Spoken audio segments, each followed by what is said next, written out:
coming up on Marriage Today with Jimmy and Karen. When we got married and we would talk about money, Karen called me a spendthrift and I called her a tightwad. That's why we couldn't talk about money, because we judged each other so much. And when she called me a spendthrift, my blood pressure would go up. And I hated her to say that. And I said, Karen, you're kind of one of those women, you're going to die with all your money in your mattress and nobody will like you. And she said, you won't have the money to get a mattress. And I thought, ooh, good under us, good. So we couldn't talk about it. But listen to me. It's just the way I see money. It's just the way she sees money.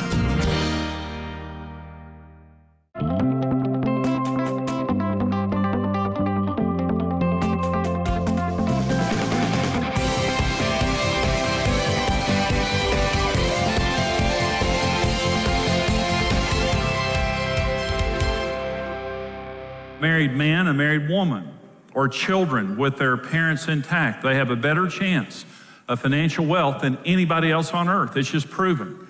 And so wealth has a real blessing to it when it comes into marriage and we can handle it. However, the number one reason people list is why they're divorcing is money problems. It's a two-edged sword. It has tremendous power of blessing if we know how to handle it together in marriage, but if we don't, it causes tremendous stress. And Karen and I, this was the radioactive issue in our marriage. By radioactive, I meant somebody's gonna get hurt, is we could not talk about money. You know, money happens all the time. That's the problem with it. It's not one of those things that happens every now and then. Money happens all the time. It's real. There's a demand on our life for us to have money and to spend money, and especially for the essentials of life. We were broke, number one. We did not know how to handle money, and we didn't agree on it, so we couldn't talk about it. We couldn't talk about money. And so we just had this incredible stress within our lives, and money was really, it was the most painful, most frustrating subject in our marriage. Today, it's a huge blessing. And so we know what it's like to be broke. We know what it's like to live hand to mouth and month to month, week to week, paycheck to paycheck. We know exactly what it's like. But we also know what it's like to be blessed and to be able to talk about money without any sense of anxiety whatsoever. I heard a preacher say this one time: money, when a person gets saved, money is the last to come and the first to go. Money is typically the last area of our lives we give Jesus lordship in. And I can just tell you as a preacher, when you talk about money, it is, for many people, it's just a very frustrating, they get angry when you talk about money. And I'll tell you why you get angry, is because Jesus isn't Lord of that area. That's why I used to get angry when I would hear preachers talk about money. It's just Jesus isn't Lord in that area. Well, if Jesus isn't Lord in your area, here's the problem. See, when Jesus is Lord of your marriage, that means both of you are not. As a couple, neither one of you is dominating the money, and neither of you is wrestling to try to get the other person under their control, because Jesus is Lord. When there's one head, you don't have to worry about two heads. You're not going to have a head-butting contest when Jesus is Lord. But when Jesus isn't Lord, you're going to have all kinds of problems, starting with God. Jesus wasn't Lord of my finances. And when Karen and I got married, and what it means is we just made decisions. We made decisions, and then we wanted God to bless it. I bought some of the worst cars in the history of automobiles. And I just thought they were great. And I don't know a whole lot about cars. I just thought they were great. I bought lemon after lemon. But I want you to listen to what I'm saying. Now, Karen and I pray about everything. We don't make any significant decision unless we make it together. Never, ever, ever. Now, one of the things in pre-marriage counseling, this is just something you need to talk about. But one of the things that we talk about in pre-marriage counseling is how much can you spend without your spouse's approval? Most people find that out by fighting. You bought what online? And okay, so how much can you spend without your spouse's approval? And so in counseling, no kidding, I had one couple and she said, if he's buying a Slurpee at 7-Eleven, I want to call. I don't want him buying anything without my permission. Then I had another woman that came up to me, this was after a seminar, and she said, I guess my husband and I need to talk because he just bought a ranch this week that I didn't know about. I said, I think I would talk to him about that. So anyway, how much can you spend? Okay, but my point is, giving and praying make Jesus the Lord of our finances, and that's where blessing comes from. And it keeps you from competing for control of your finances. Number two, danger of money in marriage is disrespect of your spouse's financial perspective and input. Now, this is, Karen and I couldn't talk about it because we both had judged each other so much. Now, most of us think this is $100 and no, you cannot have it. That's a $100 bill. See, we assume when people look at money there, Benjamin Franklin, is we assume that everybody sees the same thing, but they don't. And I read an article, now I'll tell you about Karen and I in just a minute, but when you look at this money, you see different things than your spouse does typically. You're seeing something different. Kenneth Doyle, financial psychologist at the University of Minnesota, he published a report and he talked about the 4 money languages that we could have more than one money language, but typically we have a dominant money language.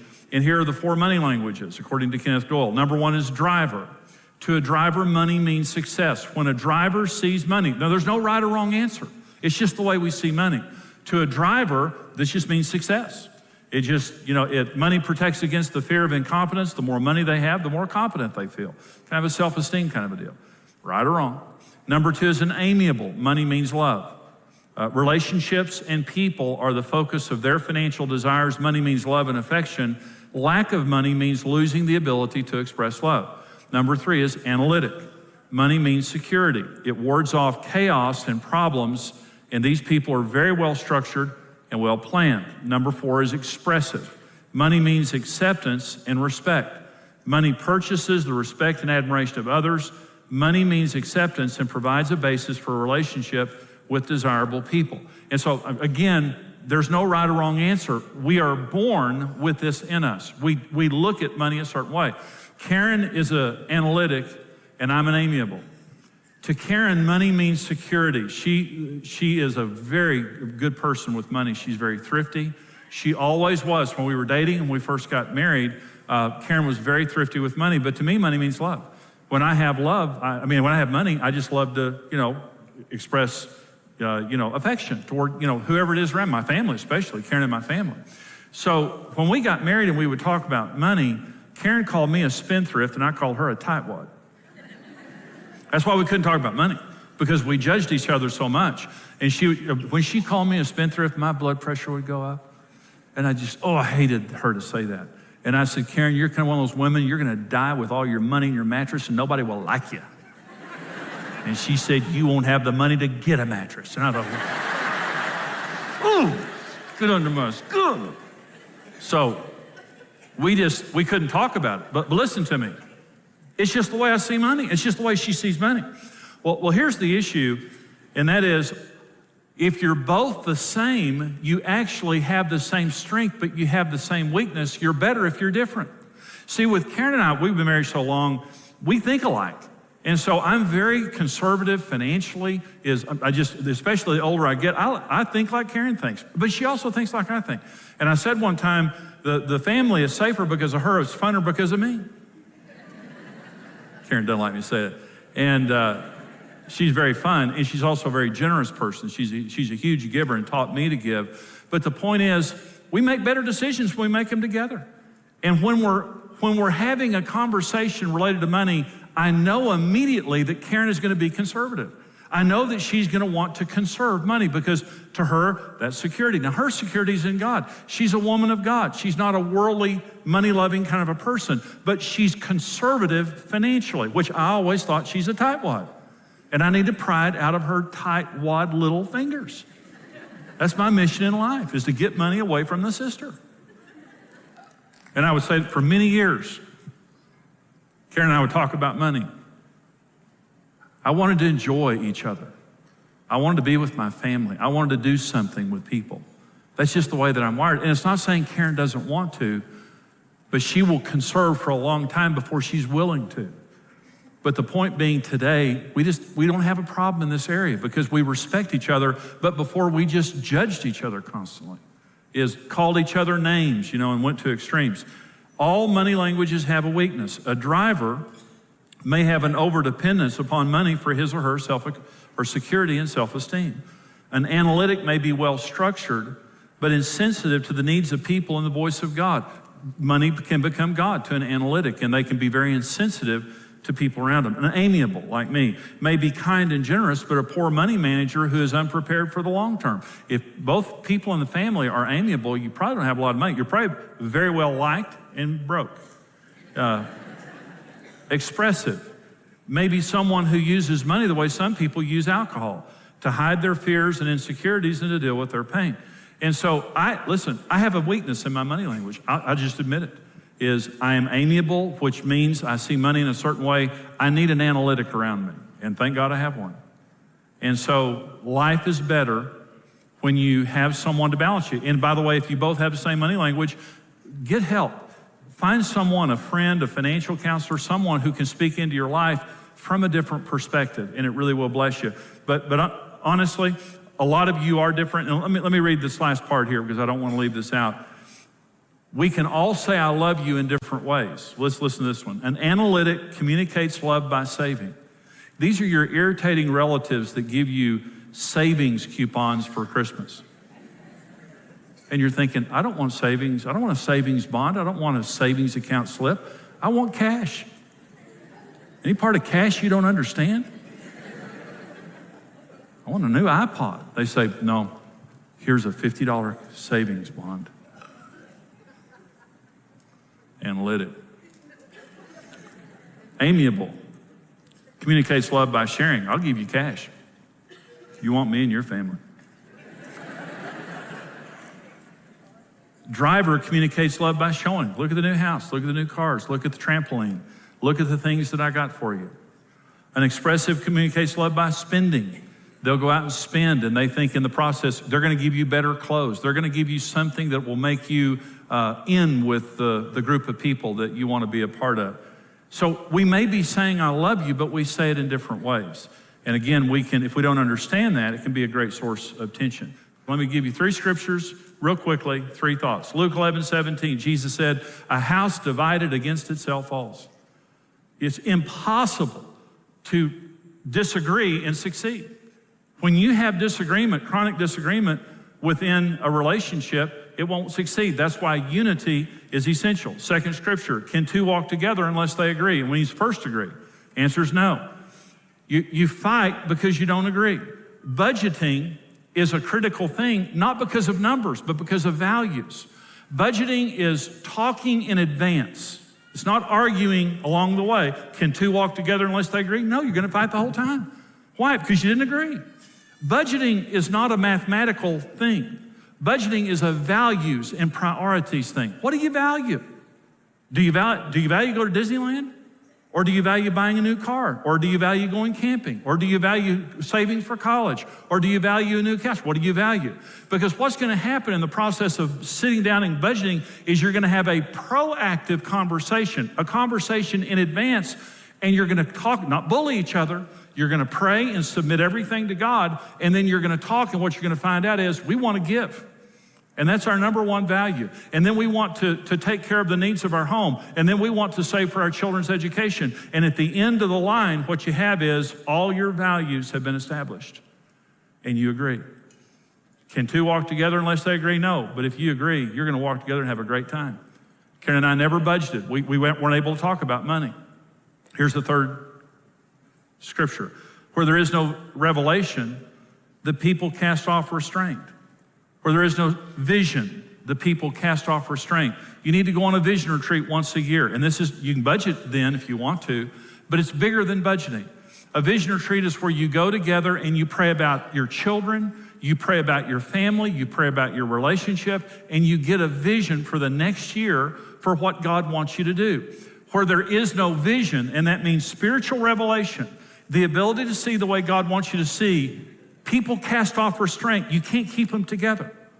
But happy is he who keeps the law. Happy is he who walks in the will of God. And that's what it means. Chronic disagreement means you're fighting because you don't see eye to eye.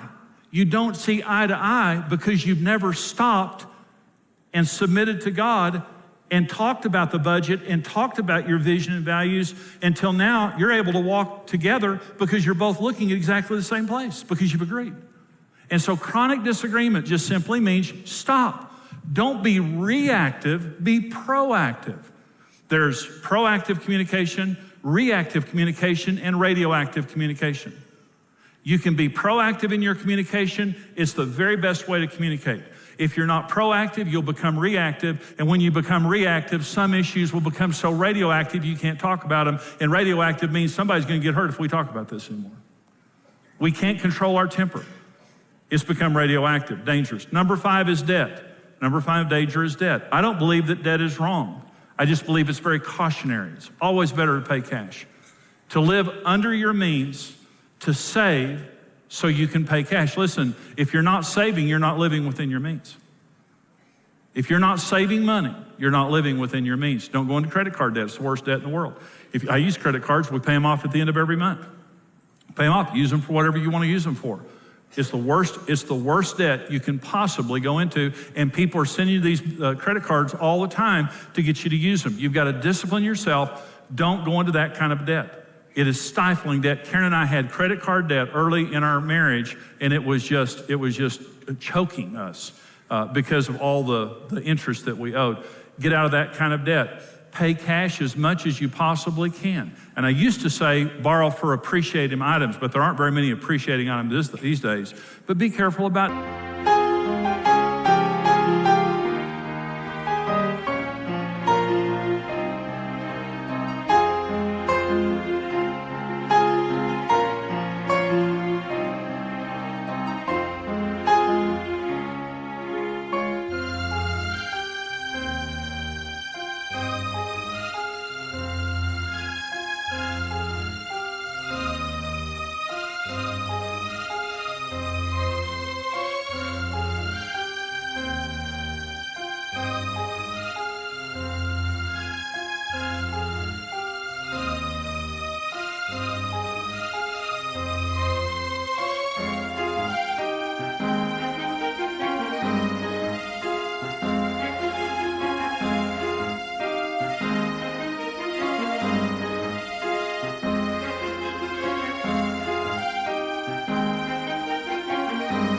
Debt, if you're borrowing for a house or a car, be careful about it. But live under your means, save money, and when you go into debt, if you go into debt, just pray about it and make sure we can easily make this payment. This payment is not going to cause stress. This payment is not going to compromise our ability to live our lives. This is not going to compromise us, and we don't have this mentality. The more I make, the more I can. The more I make, the more I can borrow. That's a dangerous mentality. Here's the mentality: the more I make, the more I can save, and the more I can pay cash. I may need to wait a while and delay gratification for a while, but then whatever I didn't get here, I'll more than make up for in being able to pay cash. Well, I hope this teaching today was a blessing to you. You know, this teaching today is part of a fuller seminar that I do called Marriage on the Rock. And Marriage on the Rock is a 10-part seminar. And in that seminar, we just talk about the foundational issues of marriage that saved our marriage, literally. When Karen and I were on the brink of divorce, this is the information that saved our marriage. And so we want to get this information into your hands. What you saw today is just a very small part of the full seminar. First of all, for your gift of any amount right now to support the ministry and mission of Marriage Today, we want to send you the CD single called The Most Important Issue in Marriage. And it is the most important issue in marriage. We'll send it to you right away for your gift of any amount. For your gift of $50 or more, we want to send you the full CD seminar, 10-part seminar, Marriage on the Rock, plus the Marriage on the Rock book. For your gift of $110 or more, we'll send you the full seminar on DVD, plus the Marriage on the Rock book, plus our book, Happy, Happy Love. And Happy, Happy Love is just a fun book. It's a very romantic book. Put the spice back into your relationship, kind of the passion and intimacy. Maybe if you've lost some of that, it'll just help you to get it back. All of these resources are marriage-saving, marriage-building resources. We want to get this to you to help you, to bless you. Maybe even if you're single or divorced, get these and prepare for your next marriage. But we want to get these into your hands. Here's how you can get them. Marriage on the Rock, the best-selling book and series, is the essential resource to having the marriage of your dreams. Through this power-packed series, marriage expert Jimmy Evans will show you how to deal with real-life challenges and offer easy-to-understand solutions that will transform your relationship. Jimmy will address all the major issues a couple will encounter, like communication, finances, sex, kids, his and her needs, blended families, and much more. For your gift of any amount, you'll receive the CD single, The Most Important Issue in Marriage. For your gift of $50 or more, we'll send you the Marriage on the Rock book and CD series. For your gift of $110 or more, you'll receive the book and DVD series, plus the Passion Reigniting Happy Happy Love book. Discover God's design for your dream marriage. Whether you've been married for years or just preparing for the journey, experience Marriage on the Rock today.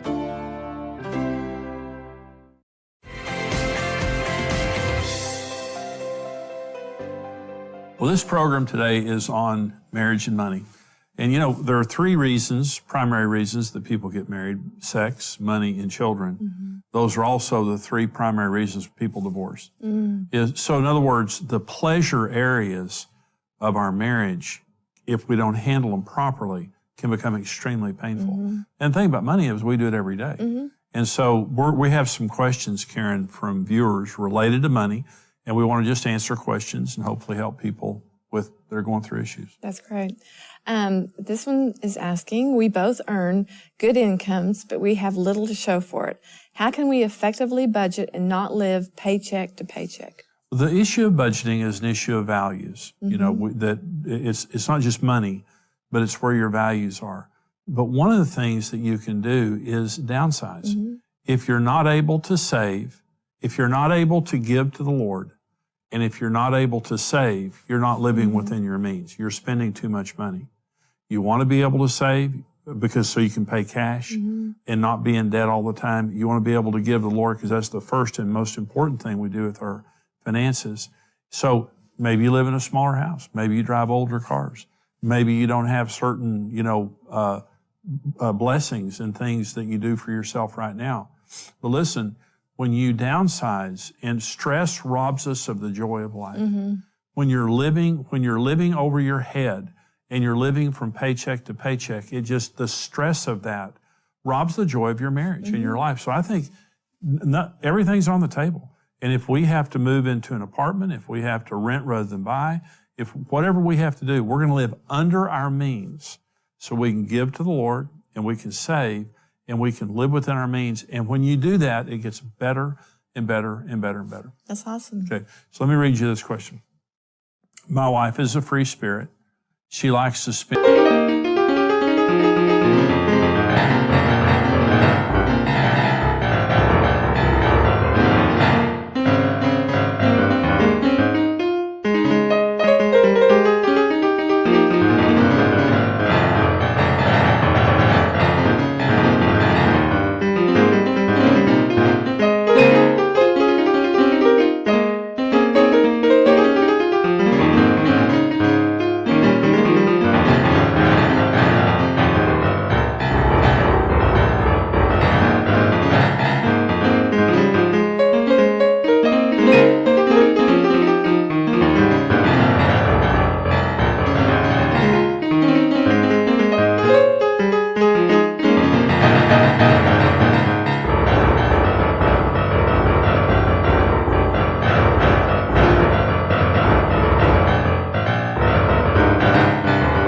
And I like to say, how did you and Karen accept each other's differences without rejecting each other? We did reject each other, by the way. So. Yeah, for sure. It was one of the, like we've said before, it's one of the hot spots of our conversations. It was a radioactive issue. Exactly. And because I'm the saver and you're the spender. And so, I hate saying like that. It's not very nice. Well, it's true. Well, I know, but I was raised the way I was raised. Most of it's because I do like to save. And then like you've said, in your past, it was just the opposite. You didn't have anything, so you wanted to spend. And so we came into it with that. But even since then, we've both learned that there are God-given things in both of us. That's right. That we're born with. And I was born with that in me, and you were born with what you have. Right. And it's learning how to use it godly, God's way. You're analytic and I'm amiable. And that's just the way that we're wired financially. And we accept each other. We used to reject each other. And so now we accept each other and we have conversations. We don't shame each other. Or And what helped is because we realized neither one of us are right or wrong. That's right. We're both okay. You know, in other words, if you're opposite, it's okay. And it's important though to talk about it, to talk about what bothers you. What is it that, you know, why do you not like me to spend? And, you know, what you and I came up with is, you know, I just want to be told, you know, just tell me, you know, explain to me why we're spending this. And then for the wife that, or like I was, you know, tight or, you know, wanted to save, you know, how it helped you is I just said, I don't mind spending if we have money in savings. That's right. And so, And you that's, know, and that's such a great thing. yeah, it's just communicating, you know, just these are the reasons why I feel the way I feel. We're better together. We make better decisions. One more question, Karen. Read this one. Okay. My wife is great with money and pays our bills. However, she resists when I want to have fun spending money with the family. Should she make all of our financial decisions? Absolutely not. Well, if she does, she's dominating the finances. Yeah. Okay. Marriage is about sharing. Okay. Marriage, no one controls the finances. We are surrendered to God and we make all of our decisions together. Karen, for the last 40 years or so of our marriage, we've made every important decision together. We don't bully each other. We don't put each other down. We don't make each other pay a price for disagreeing. And the result of that is happiness, and God blesses it. But there was a time that it wasn't that way. So he says, should she make all of our financial decisions? No, but you should respect her, and she should respect you, and you should pray and make your decisions together. And when you do that, God's going to bless it. And I'll tell you, it is going to make a dramatic difference in the atmosphere of your marriage, because money's a big deal. We spend money every day. That's right. So we hope that this has been helpful to you today. Thank you for tuning in. We want to say thank you to all of our partners all across America, around the world, for supporting us here at Marriage Today. Our partners get special blessings and resources that are only for our partners, our rock-solid partners. If you're not a partner, we're asking you, would you please stand with us to help us take this ministry back to you and also to other people across America, around the world. We want you to become a monthly partner. Here's how you can do it.